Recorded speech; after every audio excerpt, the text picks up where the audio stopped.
10 to 15 years ago, betting on an electric car future was a bit of a gamble. Today, not betting on electric cars is an even bigger gamble. And every car manufacturer is bringing in an EV in some shape or form. And Mercedes, surprisingly, for being the inventor of the motor car, has been a little slow out of the blocks in places like Europe and the rest of the world. But in India, it's a different story. What Mercedes has done is actually leapfrogged its competitors who were planning to bring EVs and is bringing this, the EQC, this October, effectively leapfrogging the competition. This is the first luxury EV to hit Indian roads, and we are going to be driving it to tell you, does it really work in our conditions?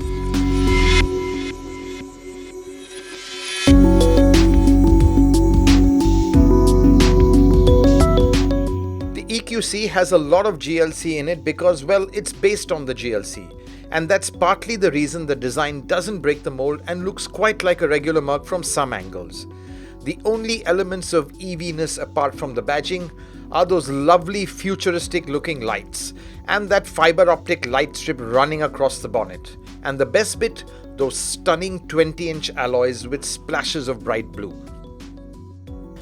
And of course, the three-pointed star does make a statement, but making as much of a statement is this, the green number plate, which is now mandatory on EVs and kind of shouts out your green credentials. But before we go for a drive, let's understand what the EQC's charging options are to charge that massive 80 kilowatt hour battery. Now, charging is always an issue with electric vehicles. It's becoming less of an issue, but in India, the infrastructure is still not quite there. So what are the charging options with the EQC? Well, what Mercedes gives you is a regular charger. You can plug it into your home socket, which is the normal 15 amp socket. But if a full battery would take 21 hours to charge if it's completely flat. So that is quite a long time, but quite honestly, batteries are normally at 20%, so from 20 to 80%, it's that much shorter. What Mercedes will also give every EQC owner is a wall box charger, which is a 7.4 kilowatt charger. Now that's a little heavy duty charger, and they'll come and check your electrical lines to see if everything's okay, and that will reduce the time dramatically to about 10 hours.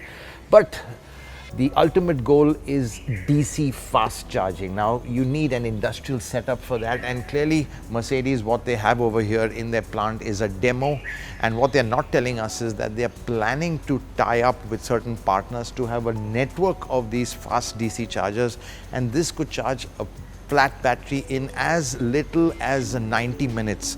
It's quite easy, obviously. This is just a demo, but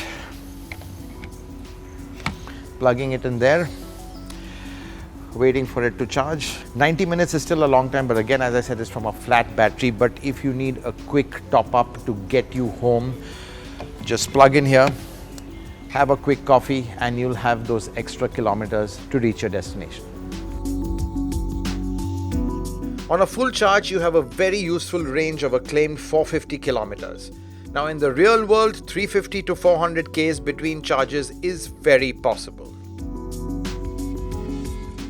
What's amazing is how quiet the EQC is. Okay, all electric cars are quiet, but Mercedes has taken refinement to a different level with the EQC.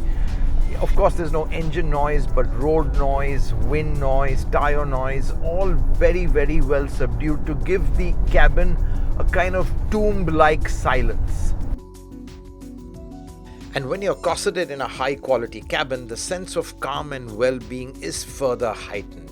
Now, this isn't a particularly spacious interior, and the seats are quite snug, and the boot too isn't particularly generous by SUV standards. But there's no stinting on equipment. You've got the works. The MBUX infotainment has a special sub-menu for all the electric functions, which tell you things like energy flow, power consumption, and recuperation, and much more. And don't miss those signature fluted copper vents. They just look and feel great.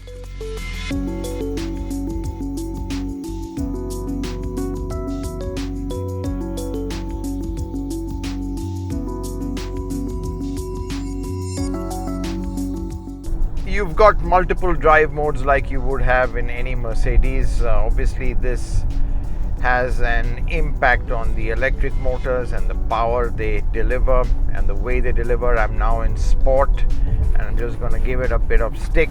Whoop, yes. And it just pulls in one seamless tug. No drama, no fuss. In fact, driving this car is a non-event.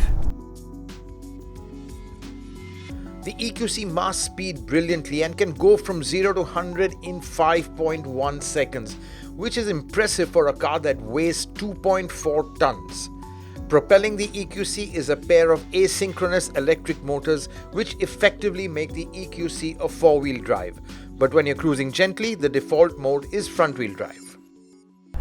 What's really cool is how you can control the regen via the paddle shifts, which actually mimic gear shifts, because the different levels of regen, especially when you go more aggressive, it feels like you're downshifting and feels like a bit of engine braking.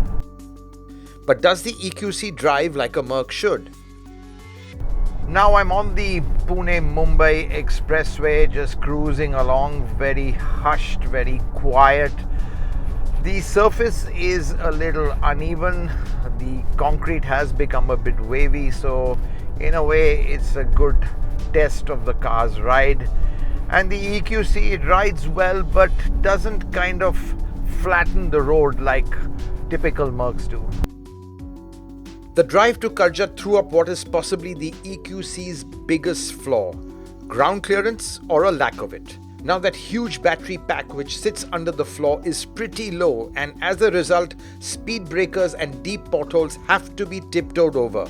And even then, we did ground the underside quite often. So you can't just hammer down rural back roads the way you would in an SUV, and bad roads need to be treated with caution.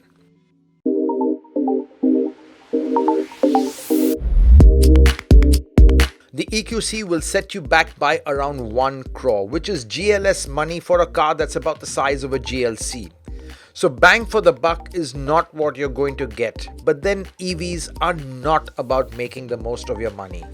This is about doing your bit for a greener, emissions-free future and doing it in fine style. The best part is that the EQC doesn't dilute the Mercedes experience, which in fact is only heightened by what is easily the most refined and relaxed Mercedes to drive.